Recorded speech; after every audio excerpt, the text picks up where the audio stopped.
Bismillahirrahmanirrahim. Assalamualaikum warahmatullahi wabarakatuh.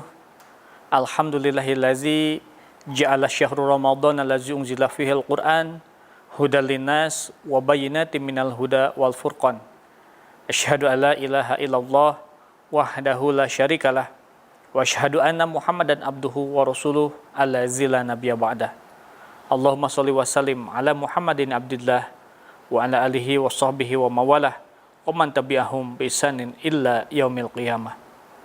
Qala Nabiyyu sallallahu alaihi wasallam sumu fantasihu.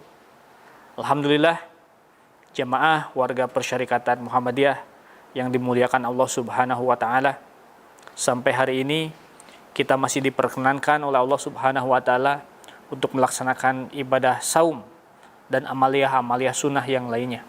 Mudah-mudahan amal ibadah saum yang sudah kita amalkan, yang sudah kita jalankan diterima oleh Allah Subhanahu wa taala, dan selebihnya kita diberikan kesabaran, kemantapan, kemudian kekuatan diri untuk dapat menunaikan sisa kewajiban kita sampai hari terakhir Ramadan, sehingga nanti di penghujung Ramadan kita benar-benar menjadi sosok yang dicita-citakan dalam ibadah saum itu, yaitu menjadi orang-orang yang bertakwa. Amin ya rabbal alamin. Rasulullah sallallahu alaihi wasallam pernah bersabda, sumu fantasihu. Saumlah kalian, niscaya akan sehat. Pertanyaannya adalah, saum yang bagaimana yang kita lakukan sehingga menunjang kepada kesehatan diri, baik jiwa maupun kesehatan fisik jasmaniah. Karena tidak sedikit dan antara kita yang melaksanakan ibadah saum tetapi mengeluhkan adanya beberapa gejala atau yang dirasakan oleh fisiknya. Bukan berarti hadis Nabi yang salah, tetapi kita yang tidak sesuai dalam menjalankan ibadah saum dengan apa yang dituntunkan oleh Nabi Muhammad SAW. Yang pertama adalah mulai dari sahur. Adalah Nabi yang memberikan contoh bahwa sahur itu ia mengakhirkan atau mendekati waktu subuh. Tapi banyak di antara kita yang masih sahur itu lama menuju waktu subuh. Jam 2:30 atau jam 3 itu sudah makan sahur. Sehingga ini mengundang kantuk. Kemudian ia tidur lagi, kemudian subuhnya terlewat atau terlambat. Padahal melakukan tidur setelah kita mengkonsumsi makanan, apalagi makanan berat, tentu itu tidak baik untuk pencernaan dan juga untuk tubuh kita.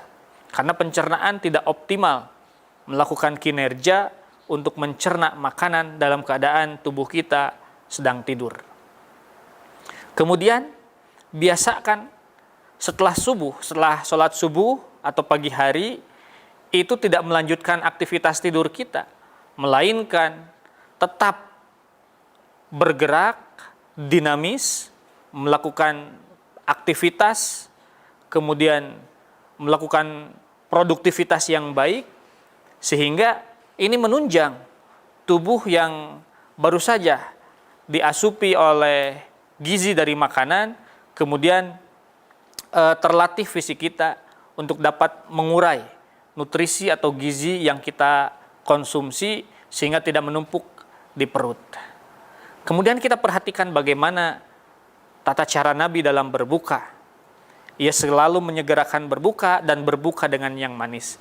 Ada yang salah dalam diri kita dalam melakukan buka puasa atau iftar karena keterangannya berbuka dengan yang manis, sehingga kita lebih sering berbuka dengan makanan yang mengandung gula yang banyak karena harus manis. Padahal yang dimaksud berbukalah dengan yang manis, Rasul mencontohkan hanya dengan air dan beberapa butir kurma. Itu tidak lebih dari 3 butir kurma. Itu iftar. Menyatakan bahwa kita hari ini membuka, membelah, berbuka puasa dengan rezeki dari Allah Subhanahu wa taala. Jadi bukan berarti yang manis itu kandungan gulanya yang tinggi, tetapi Rasul mencontohkan kurma. Karena kurma itu cenderung relatif lebih cepat untuk dicerna. Sementara kita dalam memilih makanan itu seringkali waktu ngabuburit kita digunakan untuk hunting makanan, mencari makanan ke pasar, dan makanan yang kita pilih biasanya goreng-gorengan atau tepung-tepungan yang memiliki nilai kalori yang tinggi. Dan pencernaan kita yang setelah diistirahatkan selama 1 hari, kemudian dipaksa untuk mencerna makanan yang berat untuk dicernanya, tentu ini akan berkinerja tidak optimal. Berbeda apabila kita mengkonsumsi kurma.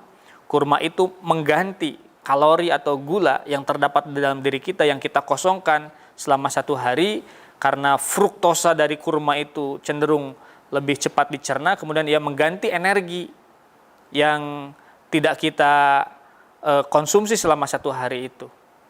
Nah, kemudian yang harus disegerakan itu adalah iftar, berbuka, menyatakan kita berbuka puasa, lantas segera melakukan sholat maghrib, karena maghrib itu waktunya terbatas dan pendek, kemudian baru mengkonsumsi makanan berat. Tetapi tidak sedikit di antara kita yang setelah berbuka itu langsung mengkonsumsi makanan berat, makanan yang berat untuk dicerna, sehingga itu tentu akan menjadi gangguan dalam pencernaan kita, karena seharian diistirahatkan, kemudian dipaksa harus mencerna makanan yang berat.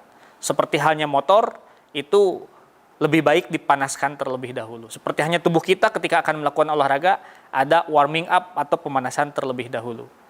Kemudian tentu Rasulullah SAW memberikan contoh bahwa selama ibadah Ramadan bukan berarti mengendurkan atau mengurangi aktivitas kita, tetapi justru lebih meningkatkan produktivitas kerja dan melakukan amaliyah-amaliyah sunnah sebagaimana yang beliau contohkan. Memperbanyak tadarus Quran, kemudian tetap istiqomah melakukan qiyamul lail, bahkan bersedekah untuk menyucikan jiwa kita. Jadi alasan Ramadan ini bukanlah kita jadikan alasan untuk mengendurkan semangat kita dan memperbanyak porsi atau frekuensi tidur kita. Karena walaupun tidur itu bagian dari ibadah, tetapi nampaknya ada hal yang lebih baik, yang lebih produktif untuk menunjang Ramadan kita. Dalam surat An-Nisa 136, bahwa Allah mencintai orang-orang yang beramal. Wa ni'ma ajrul amilin. Kenikmatan dari Allah bagi orang-orang yang beramal. Mufasir menyatakan orang-orang yang beramal adalah orang-orang yang berkarya. Artinya orang-orang yang produktif sekalipun dalam keadaan bulan Ramadan. Mudah-mudahan ini menjadi inspirasi bagi kita semua.